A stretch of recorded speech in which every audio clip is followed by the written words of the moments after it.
when we got really specific to actually how this is a problem, how many cotton swabs end up in the ocean or end up on dump places, and this was really where we got people engaged.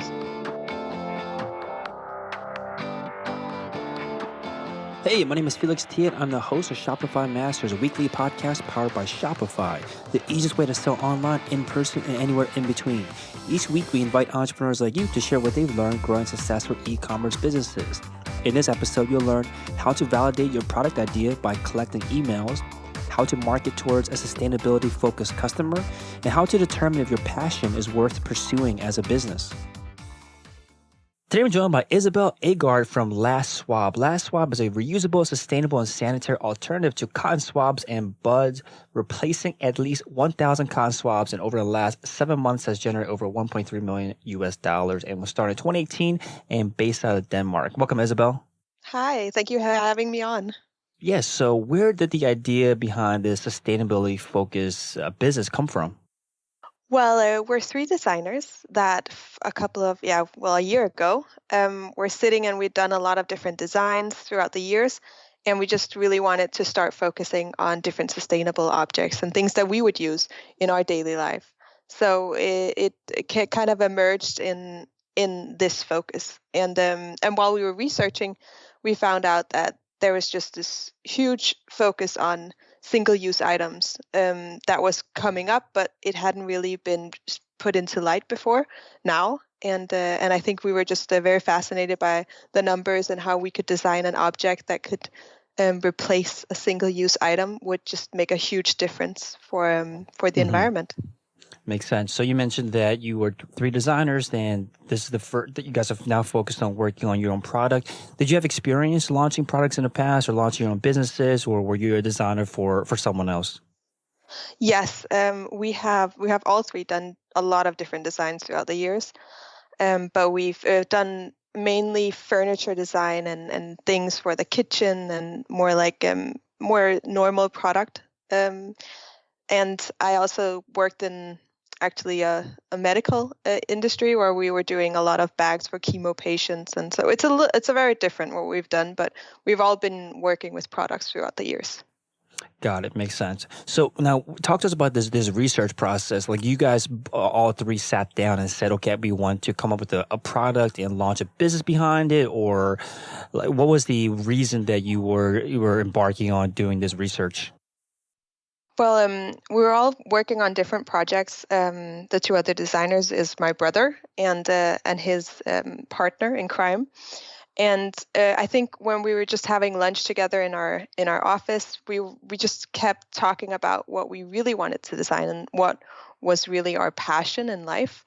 And this was, I think, kind of how this whole thought emerged.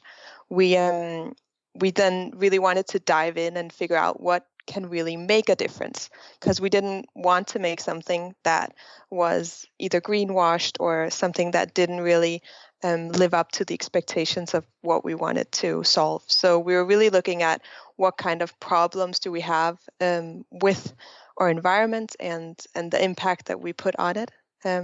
So this is how it emerged in kind of over the counter kind of talk. Mm-hmm. Sure. Yeah, I think a lot of people out there can relate where they have a passion, something they truly care about, that might not be their main pursuit right now, but now they're thinking about pursuing it and turning that passion into something like a business, something they can earn a living from and focus 100% of their time on. So you mentioned that you did research after recognizing that you all wanted to focus on sustainability and that was your passion. Now, what is that next step? Like, what kind of research are you doing? What kind of answers are you looking for? Well, we're looking at what really has a huge negative huge impact on the environment, and this is where single-use items in general came up.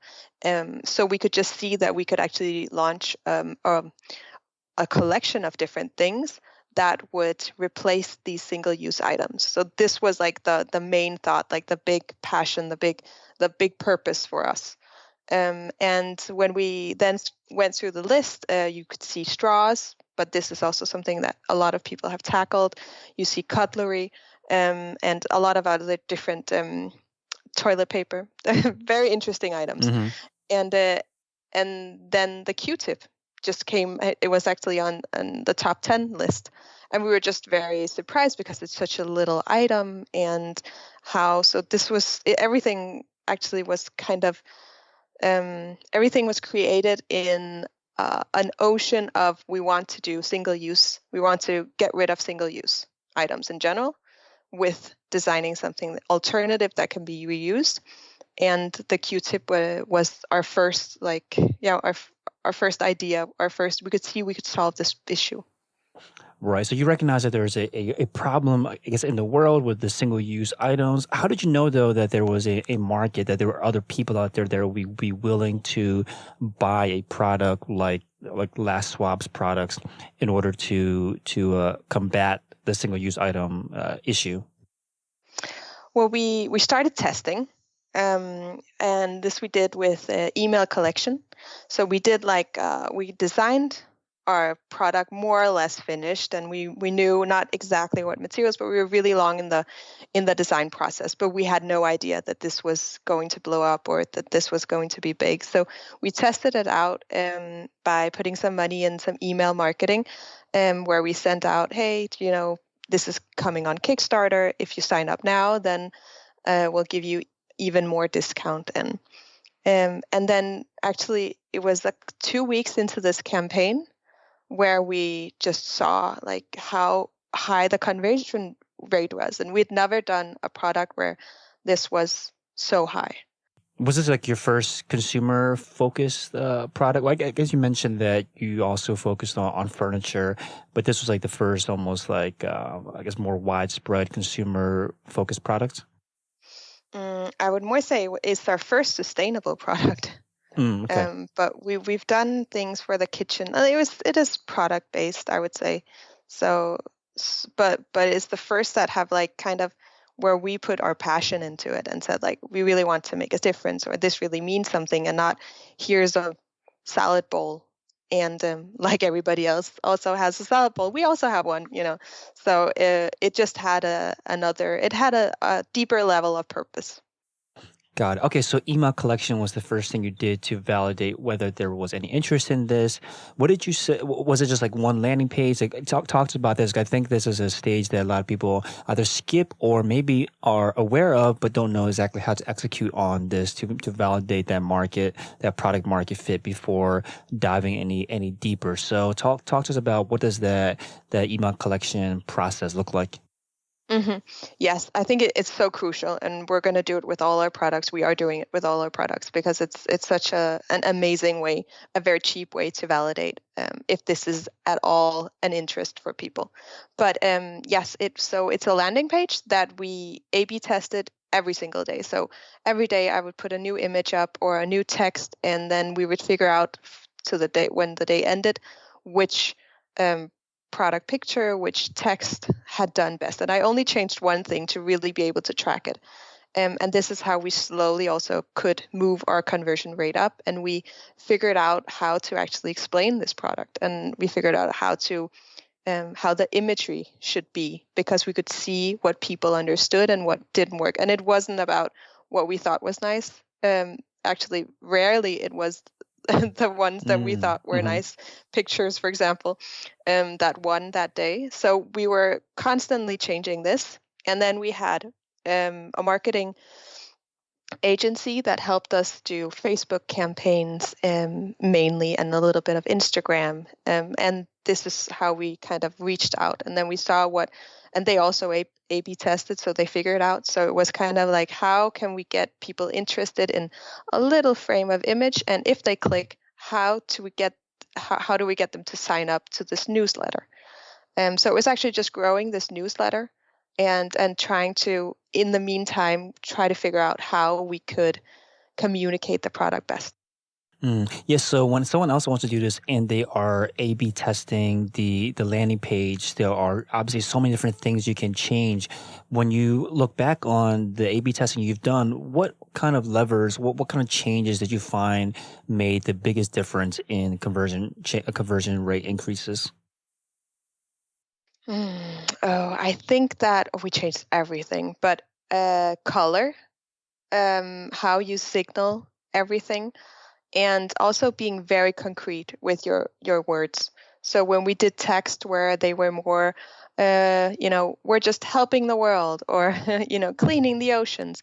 But when we got really specific to actually how this is a problem, how many cotton swabs end up in the ocean or end up um, on dump places, and this was really where we got people engaged. So being very concrete with this is actually a problem, and going very quickly to this is the solution.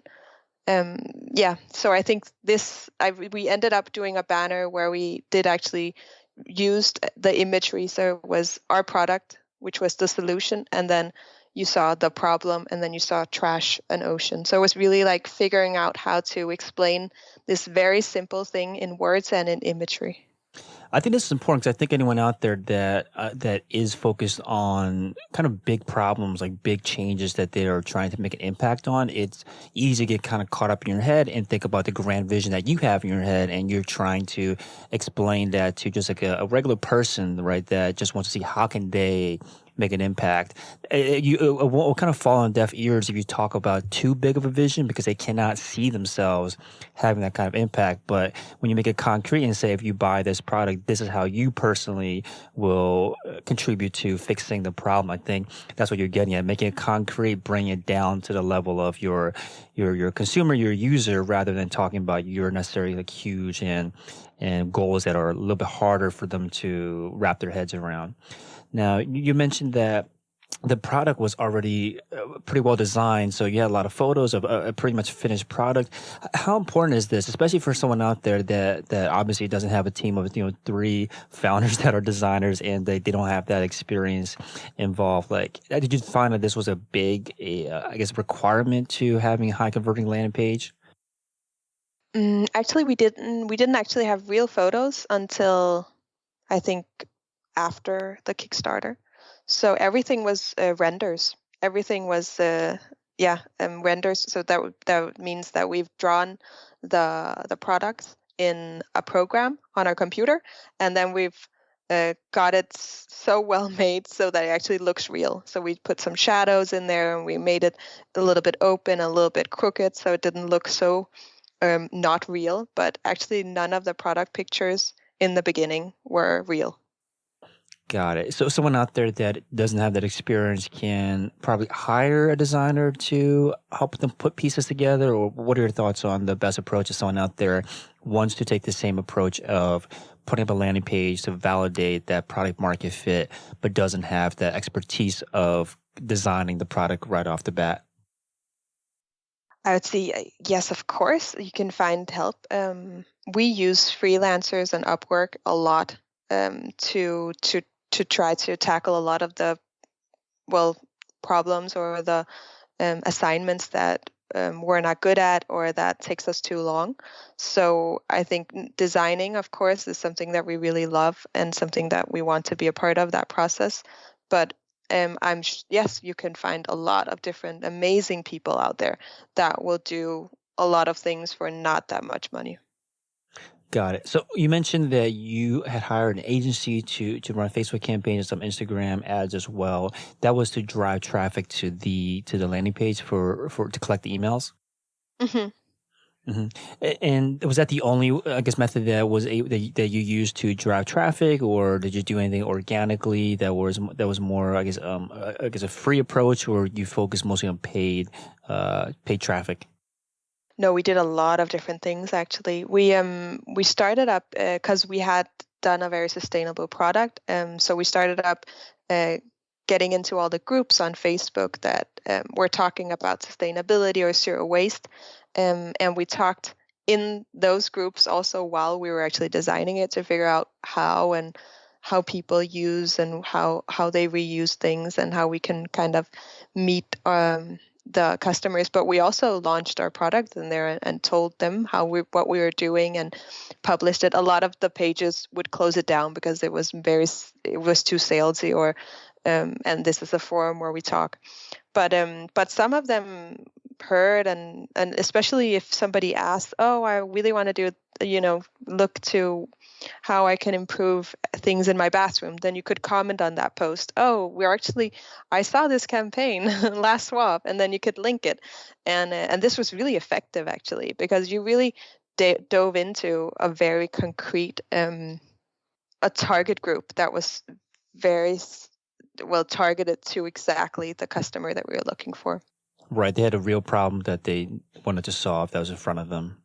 Exactly, yes. And they were already into a lot of people are not very aware of how you can become sustainable or really want to dive into this. But these were really hardcore people that had changed their lives to better their impact on the environment. So it was an amazing group to actually also work with. But so you could kind of, get your word out there. And then what we also did was we contacted, I think, 2,000 Instagram accounts that were also sustainable, but they were like micro influencers. So they had maybe 1,000 followers, 2,000, and asked them like, hey, if you get a product, would you then want to share it, and what do you think about it, and like check it out, please give us feedback.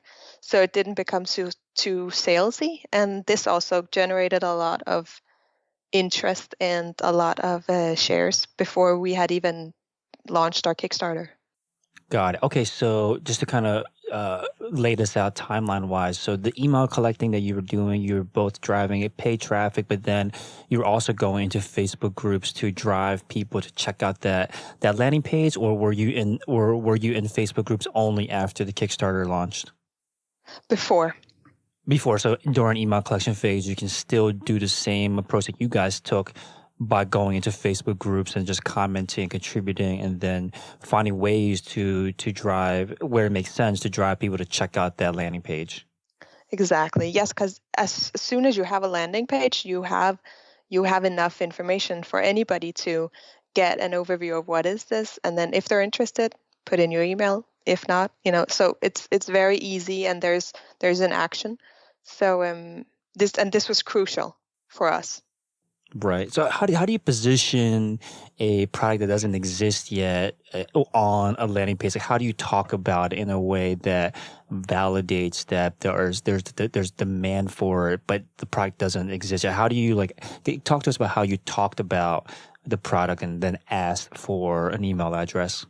Well, it changed. Of course, this was also what changed throughout the weeks on this page constantly. Maybe like the final version of it. Like, what did that look like? Well, the final version was a banner which had the very product picture, and then it had a squid that was holding a Q-tip underwater. So it was kind of looking at, well, this is the solution and this is the problem. And then we went into depth to say that, well, you can have it in different colors. It's reusable. You just wash it with soap. And the third thing, what was that? It was the materials and what materials they were made of. So it was kind of explaining the three most important things that you need to know when you look at this product. So the problem that you were solving, the different colors, the actual product itself, like what was the product that would exist, and then lastly, what it was made out of.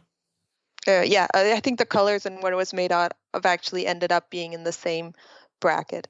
So it was kind of, single use. This is a huge problem. This is a solution that is really easy to clean. And this easy to clean was actually something that we didn't have there in the beginning. It was one of the things that we found that people were like, ew, what is this? I don't understand. And I was like, oh, you wash it. Oh, okay. That's funny because I've spoken to other sustainability focused single use, I guess, products that combat single use. And that's like the most quickest objection that they have to address next. Like after a product releases, the first question, the most common question anyone asks is, how do I clean this? It's like so common that it's funny that you bring it up too. Now, what's that call to action then? So once you present the picture, the problem, the materials, explain the product, how you use it to clean it. Like, are you saying like, hey, put your email address to be notified? Like, what are you asking for on that page? So we're asking for an email to get notified when we launch the Kickstarter campaign. And then with this pre-bird subscription, you will get the email first. So you'll get access to our pre-bird, I think you call it pre-bird, but pre-bird offers. So that meant It's like early access to the products. Exactly. And you have like maybe only 1,000 products that are, with this huge discount. And then when that's sold out, then you have one that's also a really good discount, but not that good. So you have, this is just how Kickstarter kind of is created, or how they've laid it out. It's quite interesting. Also the whole crowdfunding industry and how they're creating all this stuff. But yes. Okay, so some kind of urgency that if you don't take action now and add your email address in, then you might miss out on this discount, this basically early access at a discounted rate if you don't take action today. Now, at what point did you all realize that, okay, this is now worth pursuing? Like, how many were you looking at? Email addresses, conversion rates? Like, what were you looking at to determine that this is something that is validated and let's continue pursuing it? We were looking at the conversion rate, and then we're of course looking at which is also how many emails we got in. And I think we ran for a month, and after a month we had 40,000 subscribers, and that's where we were like, wow, this is really, this could get huge. Do you remember, for someone out there that wants to take the same approach of getting emails, and then, of course, you can take that free approach that you talked about by going to Facebook groups, but if they want to grow to 40,000 subscribers, you probably need to put some paid traffic in that too in order to do that in a month. So to get the 40,000 subscribers, do you remember how much it costs in terms of driving that paid traffic to the landing page? Yes. We ended up paying a bit under, but around $20,000. So after you collected those 40,000 subscribers, what was the timeline? How long did you wait between the 1 month where you validated that this was worth pursuing and actually launching the Kickstarter campaign? How much time elapsed? Well, we tried to, while we were doing the email signups, we were also working on the Kickstarter campaign page. So we were doing everything simultaneously. I think only like 2 months from we started the email the whole email collection, and then until we launched the Kickstarter, about 2 months. But everything is very overlapping because we were working on so many things on the same time. Got it. So once that campaign went live, you were just blasting or sending emails out to your email list of 40,000 subscribers to tell them to go check out the Kickstarter page? Exactly, yeah. Hey, real quick, if you're enjoying the show, please leave us a review on iTunes to let us know what you think or what you'd like to hear more of. Now, let's get back to the interview. Got it. Now, when you design a Kickstarter page, I'm sure you've had a lot of learnings from the landing page on how to talk about it, like what was important to include in there. Was there anything beyond what you included on the landing page that you made sure to include on the Kickstarter page that helped you, raise, and we'll talk about the figures here. This was again raised in a different currency, but in terms of U.S. dollars, over $700,000 was raised from, let's see, how many, from 19,000, over 19,000 backers. So talks about that, like that's a huge accomplishment. What we'll talk about first, that the page itself. Like, what did you include on that Kickstarter page that you felt like really resonated with the backers? Well, it was really nice when we actually did, and we did this right up to the Kickstarter, but doing actual product pictures. This converted really well. And then just explaining the story we got a lot of insight from that we couldn't have found, as that we didn't know about at all from our one pager that we tried to do the email collection with. So we took a lot of the things from there. So this overview that we talked about with the product, like the solution, the problem, and then going directly to how can you use this in your daily life? Why is single use a problem? How is this a solution? And then we went into, how it works, and then in depth, like these are all the colors that we're doing. This is how it's reusable. This is why it's high quality. So we went much more into depth, but I think like the main focus in the beginning was, what is the problem? How is this a solution? And did you say that you also learned things from the backers that you didn't learn from the email collection phase about the product, about the messaging? Like, what were some of the learnings there after the Kickstarter page went live? Well, on Kickstarter, you can't really A/B test anything. So the most of like the findings that we've gotten was, of course, to see other really successful Kickstarter campaigns and how they kind of made the page and how they rearranged everything. I think it worked really well. For example, with GIFs, as you know, images that are moving, so you could see how it was like water and how it opened and closed. And this is really successful on other campaigns. So this was something that we put on the Kickstarter that we didn't have on our email collection page. Got it. Now, because you had the email list of 40,000 subscribers, like how quickly did you break through your goal? 22 minutes. Wow. That's Yeah. amazing. And after that, like, what I guess, what was that curve like? Where was it most of the contributions came like on that first day, or was it spread out through the entire campaign length? There was definitely a really, really huge spike in the beginning. And then it was it went down, but it was pretty steady. And then it spiked a little bit in the end. And I think this is very common. We saw in different statistics on different campaigns that this is because you want to be the first, and then you don't want to miss out. So it's you're right around those corners. Got it. And was email like the biggest like factor, or were you getting public PR somewhere else? Like, what was the biggest factor to continually drive attention to the Kickstarter page? Well, I think that it was really good. The spike, of course, was mainly the email collection, but we also got a lot of PR, and we got a lot of PR in different countries. So we could kind of see the U.S. In Denmark, they picked it up quite quick because we're here. So we kind of spiked quite quick in Denmark, and then the U.S. came, and then France came, and in the end we had a lot from Austria. So it was kind of spread out from where we really got also mentioned in the media. Did you pursue the PR, or were they finding out about you through the early and quick success of the Kickstarter campaign? No, we definitely pursued the PR. We had a talk with Emma, who did Final Straw, which is also a product that is getting rid of straws. It's a reusable straw. Yeah, we also featured them on the podcast. I don't think the episode's out yet, but yeah, excited to have you both on the podcast. Oh, okay. Oh, awesome. Well, yeah. So, and she had a huge success because of her, but she's amazing, and she's amazing with PR. And she really had she draw a lot of benefits from that angle, and we didn't get as big of a success with it, but it did help us a lot. Got it. Now, when you are pitching PR to publications, especially for, again, a very sustainability focused company, what is the story that you find resonates the most with the media in order to get your story picked up?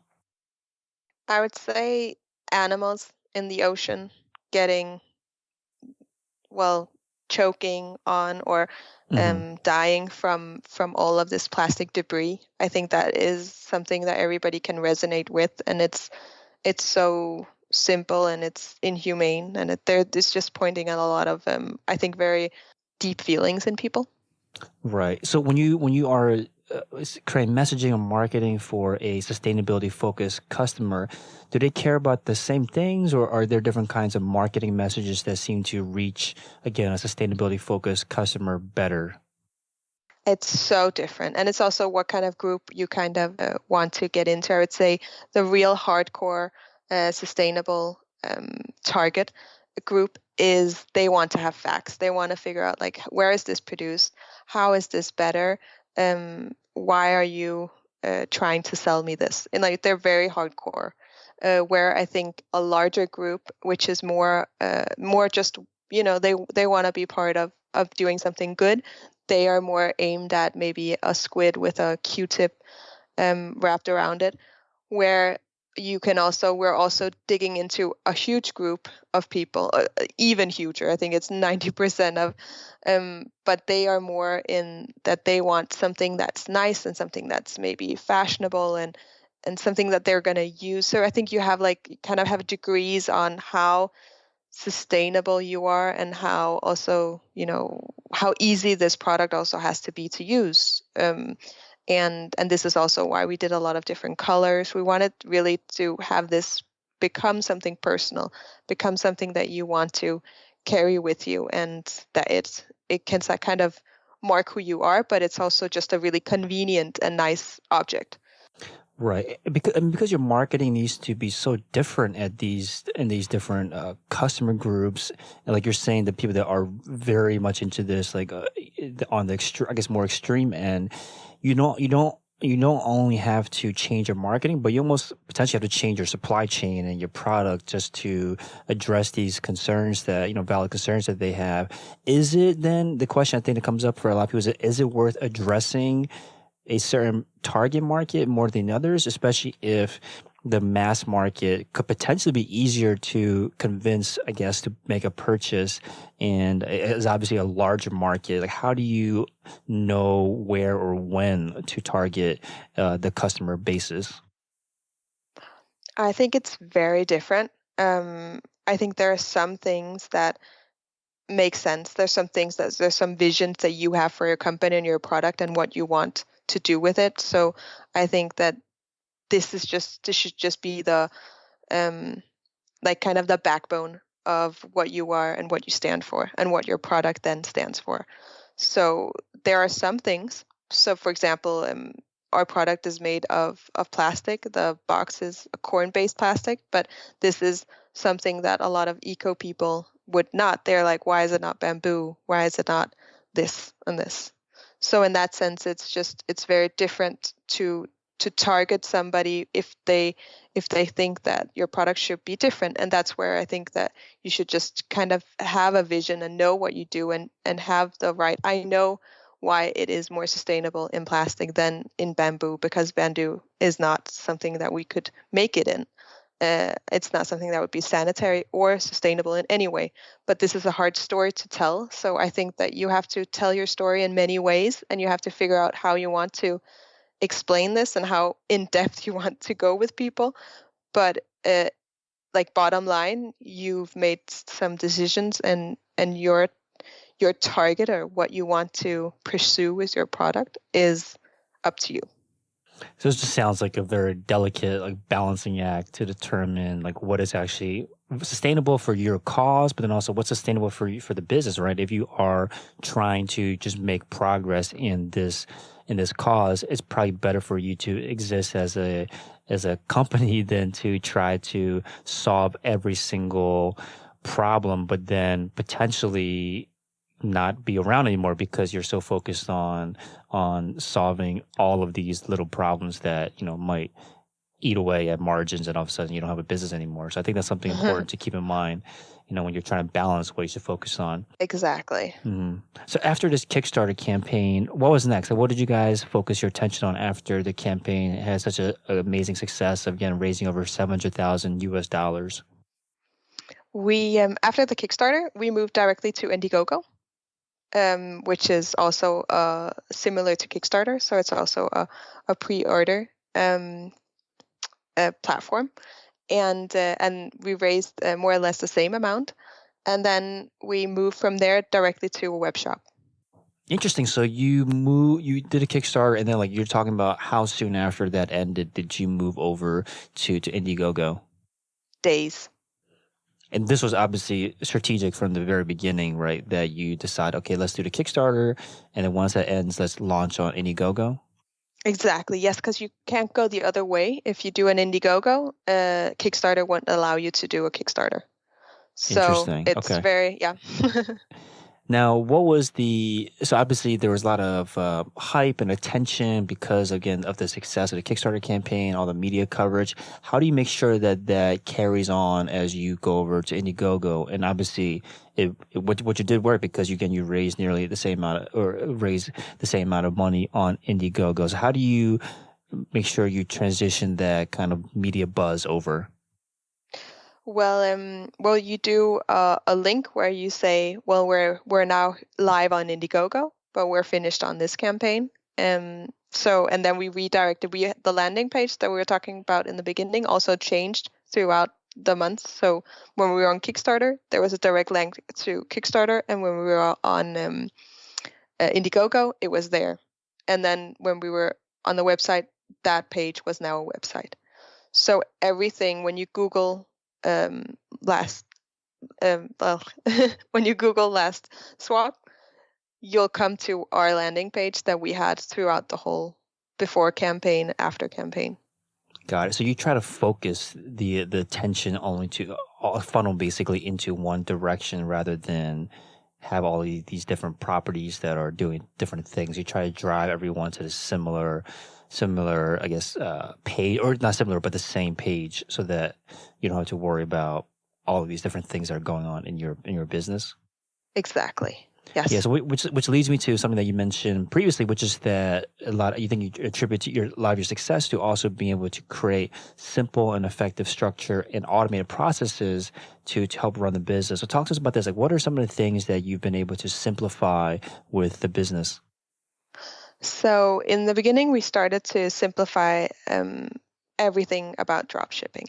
So we needed to be able to supply this huge demand, but we also needed to make sure that it was eco-friendly and that it made sense. So we ended up doing 3 different locations for drop shipping. So one in the US, one in Europe, and one in China. And this is a system that is integrated directly into Shopify so that we could follow how much do we have in stock in the different warehouses, where is it low, where is it high, and when we had a new shipment from our factories, then we could divide this over the 3 drop shipping agencies. Just to be super clear. So when I think drop shipping, to a lot of people out there listening, means something a little bit different than it sounds like what you're getting at. You're talking about these distribution centers that you have in these different cities or countries, and then you ship in bulk the products that you've manufactured to these places so that you can then ship from the distribution center to the local geography. Yes, exactly. Okay, gotcha. Okay, that makes sense. So, but these are your products. You're not like these are products that you guys are creating. You're not like sourcing them from different places. You are creating them in one manufacturer or maybe multiple, but then shipping them to centralized kind of locations in different parts of the world. Yes. Okay, exactly. Cool. Just want to clarify that. All right, so that makes sense to simplify the shipping. What are, based on the entrepreneurs that maybe you've seen or spoken to, what are some things that you find that other entrepreneurs might overcomplicate that you think that they can try to simplify and make their life, easier?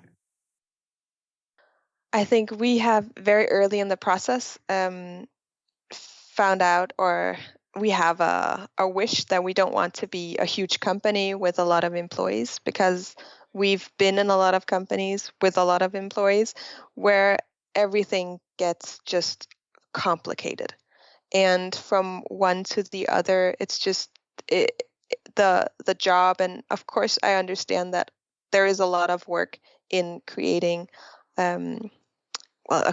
creating a company in general, but I feel like by employing a lot of different people to tackle problems, or just is not the way to simplify a really lean company. So what we've done is that we work with a lot of different freelancers, and this takes, of course, a lot of time and dedication, but I think it's just a really amazing way for us to have control over everything that we're doing in the company, and we're taking everything up through a funnel that my brother created, which is, how do we have to do this? And then if it's yes or no, then okay, can we get someone else to do it freelance based? Yes or no? Is it expensive? So it's like going through and it's like it's the last resort is to actually hire somebody, because it's a lot of work to have people on board and to make sure that you're being productive and you're actually, creating what you want to create in a sense in your company. So I think that this is what has also challenged us a lot, because we are only 3 people, and we do have to be very aware of everything that's going on, because it's starting to really become a really huge company. But we need to be able to delegate everything that we do to freelancers. Right. I think like most entrepreneurs, again, you mentioned hiring is probably the last thing you want to do because there's a lot of overhead with that. And you might probably prefer, solve problems with technology. So let's talk about the website a bit. What has been the most important important part or important page of the website in terms of getting conversions for your getting conversions on your site? Well, I think that, of course, the front image is always very important. What do you want to show, and what is the most important thing you want to explain people? And then we have in our new website built in the shop in the page. So if you go in and you look at a swab, you can change through the colors, but you're still in the front page. So everything seems more seamless in a way. So I think this was very important for our shop to have this built in. Mm-hmm. And you mentioned you use a couple apps. One is a Shogun, which is used a lot for creating landing pages and different layouts. Talk to us about how you've used that for your marketing or just driving traffic. Yes, we used that in the beginning. We actually just deleted it. We're not using it anymore. But we did use it in the beginning, and it was a really good way of starting up to get the different pages. I think the shop in itself was just it was too hard to get what we wanted. So now we're using a theme so we could get everything built into kind of one pagers in a sense. That makes sense. Now, when this episode goes live, I see on the top navigation bar that you guys have another Kickstarter campaign coming up for Last Tissue. So excited to see where that leads. But it sounds like you are looking for ways to expand the product line to tackle more single-use problems. Now, how do you think about what product to focus on next as you're expanding your catalog? Yes. Well, in the beginning, we did a whole list of things that we wanted to tackle, and we started off with LastSwab, but Last Tissue was always going to be the second one. I think the next the next line of products will be tackling the bathroom, because we feel like this is also where we've gotten into a lot of chains and a lot of bigger stores that are more focused to the bathroom. So we're definitely tackling that area in the beginning. Awesome. So looking forward to, if anyone that wants to follow along, the product we talked about is called LastSwab. Go to LastObject.com to see LastSwab and all the other new products that are coming out. Thank you so much for your time, Isabel. Thank you. Thanks for tuning in to another episode of Shopify Masters, the e-commerce podcast for ambitious entrepreneurs powered by Shopify.